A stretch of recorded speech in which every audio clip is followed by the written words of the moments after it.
तो 10वीं वाले मेरे प्यारे प्यारे बच्चों, from the diary of Anne Frank के बाद अब क्या।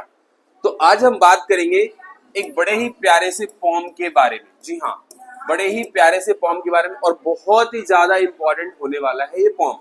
तो बने रहना है आपको लेक्चर के एंड तक, और प्रीवियस क्लास की तरह ही इस क्लास में भी आप बहुत कुछ सीखने वाले हो, और लेक्चर तो बड़ा जानदार शानदार सा होने वाला है।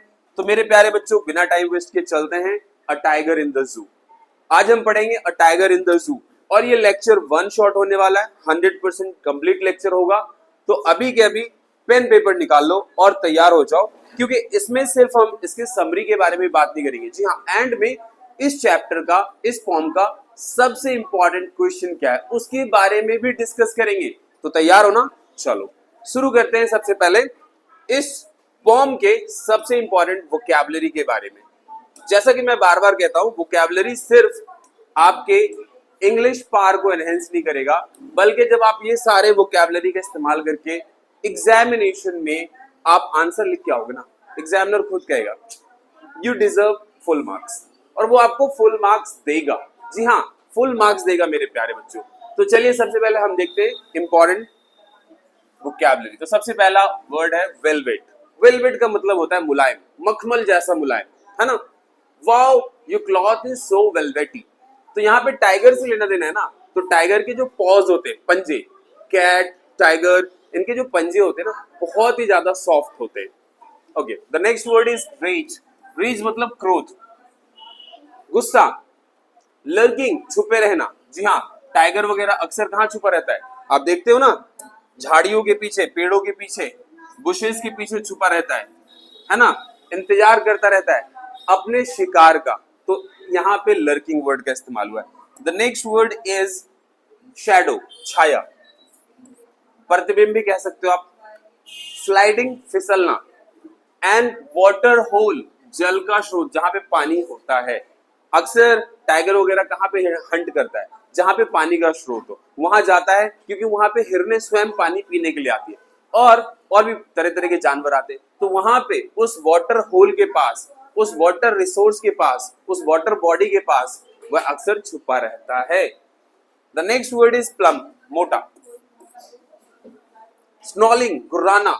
यहाँ पे गुर्राना है तो आप समझ जाइएगा गुर्राना, ना कि घुर्राना। बारिंग, प्रकट करना। फैंग्स, नुकीले दांत। जी हाँ, सांप के, सांप हो गए, टाइगर हो गया, लॉयन हो गया, इनके जो दांत होते हैं आगे वाले, फैंग्स कहलाते हैं, नुकीले दांत होते हैं ये, है ना। क्लॉज, पंजे, टाइगर के जो पंजे होते हैं। And the next word is terrorising, डर पैदा करना या डर का माहौल क्रिएट करना। कॉन्क्रीट, मजबूत, मजबूत। स्ट्रेंथ, शक्ति। And last word is patrolling, गश्ती करना। क्या करना? जो गाड़ियां रात में पुलिस वगैरह की या सिक्योरिटी गार्ड्स की घूमती है ना, गश्त करती है ध्यान रखने के लिए, तो उसे हम पेट्रोलिंग करना कहते हैं। तो ये थे प्यारे बच्चों इस फॉर्म्स के सारे इंपॉर्टेंट वोकैबुलरी। फटाफट से स्क्रीनशॉट ले लो, चलते हैं आगे की तरफ। A tiger in the zoo. A tiger in the zoo एक पॉम है bye Leslie Norris. Leslie Norris ने लिखा है इसे, और बहुत ही पावरफुली तरीके से कंट्रास्ट किया है the life of a tiger. एक टाइगर के जीवन को बहुत ही अच्छे तरीके से दिखाया है, and in its natural habitat, और वो अपने प्राकृतिक अवस्था में कैसे रहता है। पहले तो ये हमें कभी बताने की कोशिश करता है with its restricted life in a zoo. तो यहाँ पे कंपैरिजन हो गया कि वो प्राकृतिक अवस्था में कैसे जीता है एक टाइगर, और वो केज में, एक पिंजरे में कैसे जीता है, चिड़ियाघर में कैसे जीता है मेरे प्यारे बच्चों। तो यहाँ पे ना एक डिस्टिंक्शन, एक शार्प डिस्टिंक्शन देखने को मिलेगा टाइगर के लाइफ के बारे में, एंड टू डिफरेंट कंडीशन, एक तो नेचुरल हैबिटेट एंड एक जू में, है ना। So there is a sharp comparison between two life of the tiger. So are you ready? तो चलो। द poem shifts between the tiger's reality। तो यहाँ पे जो कविता है वो वास्तविकता को दिखाता है कि टाइगर के जीवन में क्या चल रहा है। इन कैप्टिविटी, जब वो बंद है, पिंजरे में बंद है ना, चिड़ियाघर में बंद है, and the poets imagination of its life in the wild. और यहाँ पे कवि जो है ना, वो उसके जीवन को कल्पना कर रहा है, परिकल्पना कर रहा है और समझने की कोशिश कर रहा है कि यहाँ पे चिड़ियाघर में उसका जीवन कैसा है और नेचुरल हैबिटेट में कैसा है। एंड एक शार्प जो है ना डिस्टिंक्शन भी करने की कोशिश कर रहा है। तो चलो आगे की तरफ। So the poem opened with the tiger confined in a small concrete cell. कविता कहाँ शुरू होता है? एक टाइगर जो है कॉन्क्रीट सेल में, एक जेल में, एक पिंजरे में बंद है। And it is described as a pacing the limited length. और यहाँ पे बताने की कोशिश कर रहा है कि यहाँ पे बहुत ही छोटा, उसकी लंबाई चौड़ाई जो है ना केज की, ऑफ इट्स केज बहुत ही छोटा है, बहुत ही लिमिटेड है, जहां पे वो शायद उतना आजादी से घूम फिर नहीं पाता है। जितना उसको स्वतंत्रता चाहिए, जितनी उसको आजादी चाहिए, उतना नहीं मिल पाता है इस पिंजरे में, है ना। So on pads of velvet quite, और उसके जो पैड है, पॉज है वेलवेटी, मखमल वाला, सप्रेसिंग इट्स इंटेंस एंगर, और वो अंदर से क्रोधित है, लेकिन कहीं ना कहीं वो अपने इस क्रोध को, अपने इस रेज को, एंगर को दबा लेता है, क्योंकि वो हेल्पलेस, असहाय है। क्या है? असहाय, कुछ नहीं कर पा रहा है, असहाय। हेल्पलेसनेस मतलब असहाय। सो इन हिज क्वाइट रेज, वो अंदर से शांत तो है, लेकिन क्वाइट रेज है, बिल्कुल शांत तरीके से क्रोधित है, शांत तरीके से क्रोधित है।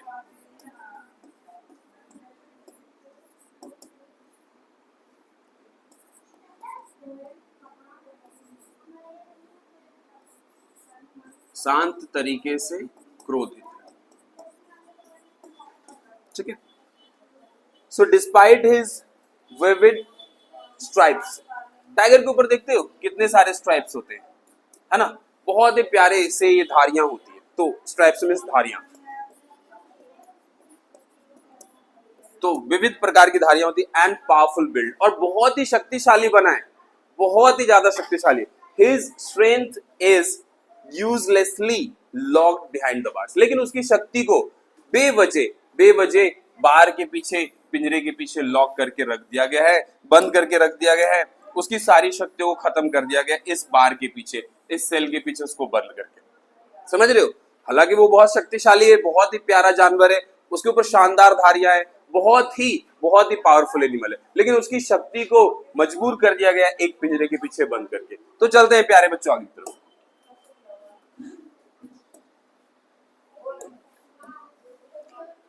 So the tiger ignore the visitors, यहाँ पे देख रहे हो टाइगर पड़ा हुआ है, मुझे कुछ करना ही नहीं है, तुम लोग देखो, पत्थर मारो, बिस्किट फेंको, मैं इग्नोर करूंगा। क्यों? क्योंकि ये जो है ना टाइगर बहुत ही ज्यादा परेशान हो चुका है, अकेले पिंजरे में बंद रहते रहते बहुत ही ज्यादा क्रोधित है ये। जबकि जब ये नेचुरल हैबिटेट में था ना, अपने रहने की जगह पे, मींस जंगल में, बहुत ही खुश था, बहुत ही ज्यादा खुश था। So the tiger ignore the visitors, जो भी यहाँ पे विजिटर्स है, जो टाइगर से को देखने आ रहे हैं, टाइगर उसे इग्नोर कर रहा है। एंड रिजाइन्ड टू इट्स फेट, और वो अपने किस्मत के सामने अपने आप को रिजाइन कर दे रहा है, छोड़ दे रहा है, अपने किस्मत के भरोसे अपने आप को छोड़ दे रहा है। सो एट नाइट, रात में, he hears the noise of, वो आवाज सुनता है, द पेट्रोलिंग कार्स, जो सिक्योरिटी गार्ड वाले पेट्रोलिंग करने आते हैं, गश्त करने आते हैं। एंड सिंपली स्टीयर्स, और साधारण तरीके से वो घूरता है किस चीज को? विद हिज ब्रिलियंट आई, अपने प्यारे प्यारे आंखों से आसमान के तारों को, सितारों को घूरता है, निहारता है, और देखता है कि मैं जब जंगल में था तो इसी प्रकार के सुंदर नजारे, सुंदर दृश्य होता था। तो वो बड़े ही प्यार से खुले आसमान के को देखता है और कहता है कि कितना अच्छा है ये प्राकृतिक दृश्य। ऐसे प्राकृतिक दृश्य तो मेरे किस्मत से जा चुका है, मुझे तो बस एक जेल में लाके बंद कर दिया गया है, एक जू में, एक चिड़ियाघर में बंद कर दिया गया है, मेरी सारी स्वतंत्रताएं, मेरी सारी आजादी छीन ली गई है। So at the brilliant stars longing for freedom, और वो इनको देख करके ये सोच रहा होता है कि ना जाने मेरी आजादी कब मिलेगी, मैं कब आजाद होऊंगा, मैं कब स्वतंत्र होऊंगा। सो इन द जंगल, अब देखिए जंगल में क्या कंडीशन था, how was his freedom. So the poet imagines, यहाँ पे कवि जो है वो कल्पना कर रहा है, what the tigers life should be, tiger का कैसा जीवन होगा इन द जंगल में। So it would be a powerful predator, बहुत ही शक्तिशाली जानवर है ये। लर्किंग इन द शैडो, जो कहां छुपा रहता है, लर्किंग मतलब छुपना, तो कहां छुपा रहता है ये?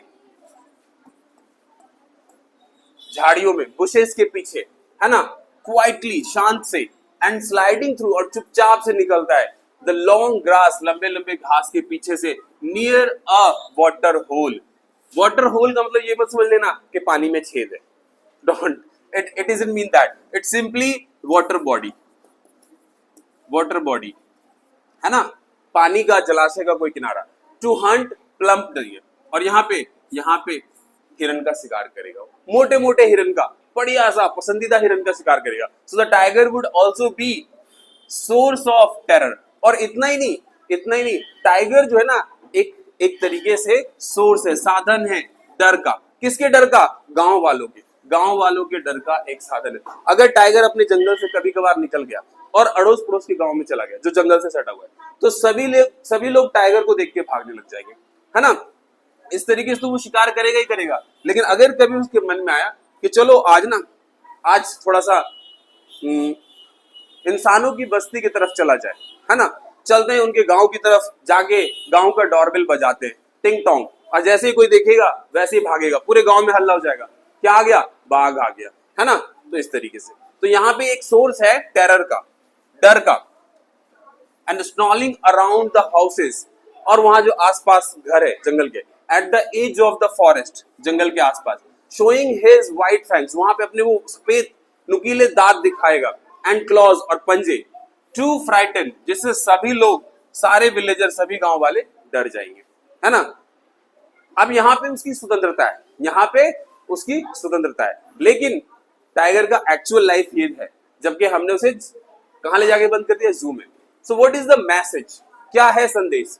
सो द सेंट्रल आइडिया, जो मुख्य आइडिया है, जो मुख्य विचार है पॉम का, इज द क्रुएलिटी, निर्दयता, कि हम कितने निर्दयी हैं, कितने निर्दयी हैं, और किस प्रकार से हम निर्दयता को दिखा रहे हैं जानवरों के प्रति, ऑफ एनिमल कैप्टिविटी। जी हाँ, जानवरों को हम जो है पूरी तरीके से बंद करके, पकड़ करके रख दे रहे हैं। सो बाय कॉन्ट्रास्टिंग द टाइगर, और यहाँ पे टाइगर को दिखाया जा रहा है, जो कि अपने आप में फायरस, बहुत ही खतरनाक एनिमल है, लेकिन उसको भी हमने नेचुरल हैबिटेट से निकाल करके अपने फायदे के लिए जू में ला के रख दिया है, और उसके फ्रीडम को डिप्राइव कर दिया उससे, with its depressed confined reality. और उसकी वास्तविकता क्या बन चुकी है?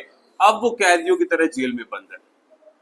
So the poet highlights the agony, यहाँ पे कवि जो है उसके मन के क्रोध, है ना, उसके मन के हेल्पलेसनेस को, असहायता को दर्शाने की कोशिश कर रहा है, that animals face when they are caged for human entertainment.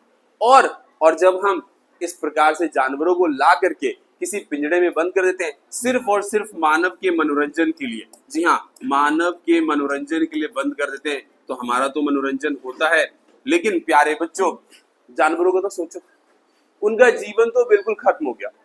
So the poem is strong plea, अपने आप में एक बहुत बड़ा मजबूत दावा है, एक तरीके से एक प्ली है, एक मजबूत दावा है, जो ये प्रदर्शित करता है द एनिमल लिबर्टी, कि मानव के साथ साथ जानवरों की भी स्वतंत्रता अहम है, जानवरों का भी स्वतंत्रता बहुत जरूरी है।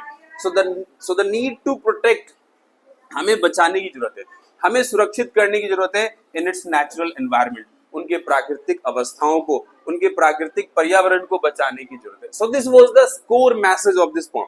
चलते हैं इस पोएम के सबसे इंपॉर्टेंट क्वेश्चन की तरफ। तो क्वेश्चन है,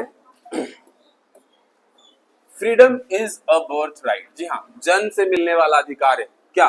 स्वतंत्रता, and it is the most beautiful gift of God, और ये भगवान की सबसे बड़ी गिफ्ट है। So it is a valuable for all human beings, सभी मानव के लिए वैल्यूएबल है, as well as for creatures, प्राणियों के लिए भी है। So discuss with the reference, इस रेफरेंस से डिस्कस करें टू द पोएम, कविता को, a tiger in the zoo. तो आंसर देख लेते हैं। So freedom is the most beautiful gift of God, God ने सबको बनाया, और साथ ही साथ क्या दिया है? स्वतंत्रता। बिना स्वतंत्रता के कोई भी चीज एंजॉयबल नहीं है। So freedom is a birth right, इसलिए जन्म सिद्ध अधिकार है स्वतंत्रता, and without freedom all is in when, बिना स्वतंत्रता के सारी की सारी चीजें बेकार है, सारी की सारी चीजें जाया है। Since man has come on earth, पृथ्वी पर मानव आया है, कैसे आया है? स्वतंत्र आया है। And he tries to enslave the weaker section, लेकिन वो क्या करता है अक्सर? अपने से कमजोर लोगों को क्या करता है? वीकर सेक्शन को एनस्लेव करता है, दास बनाता है। फॉर हिज ओन सेल्फलेसनेस, अपने फायदे के लिए, अपने स्वार्थ के लिए। So if a bird lives in a golden cage, अगर एक चिड़िया सोने के पिंजरे में भी रहती है ना, so it can not become happy, खुश नहीं हो सकती। उसके लिए सोने की पिंजरा की कोई वैल्यू नहीं है। उसके लिए ये जरूरी है कि वो खुले आसमान में, नीले गगन में पूरी तरीके से स्वतंत्र तरीके से उड़ान भरे। तो जरूरी नहीं है कि उसको गोल्डन केज चाहिए, वो गोल्डन केज में भी है ना खुश नहीं रहेगी। So it loves to fly freely in an open sky, बजाय के सोने के पिंजरे में रहने के बजाय एक पक्षी जो है, एक चिड़िया जो है, वो फ्रीली ओपन स्काई में उड़ना पसंद करेगी। सो इन द सेम वे, इसी तरीके से, if a man lives in a prison, एक व्यक्ति अगर प्रिजन में रहता है एंड गेट्स एवरीथिंग, और उसे सब चीज मिले, he can not feel happiness, उसे खुशी नहीं होगी या खुशियां महसूस नहीं होगी। But if a man leaves freely, स्वतंत्र रहता है, he will be happy even in poor condition, गरीब की अवस्था में है, खाने पीने को कम है, लेकिन फिर भी वो स्वतंत्र है, तो वो खुश रहेगा। सो इन दिस पोएम, इस कविता में, वी फाइंड द डिस्क्रिप्शन, इसी विषय में हमें बहुत सारी जानकारियां मिलती है ऑफ टू टाइगर्स, दो अलग अलग बाघों के बारे में। One is in the cage, जो कि एक पिंजरे में है, and one the second in an open field, जो एक खुले मैदान में, जंगल में, फॉरेस्ट में है, अपने प्राकृतिक अवस्था में है। So there is a great contrast between their behaviours, और बहुत ज्यादा अंतर है दोनों के बिहेवियर में। तो प्यारे बच्चों, अभी के अभी इस क्वेश्चन का और आंसर का स्क्रीनशॉट ले लीजिए, बहुत ही इंपॉर्टेंट है और पेपरों में आएगा ही आएगा। आई होप लेक्चर बहुत ही अच्छा लगा होगा। जल्द ही मिलते हैं एक बहुत ही प्यारे से चैप्टर में। All the best.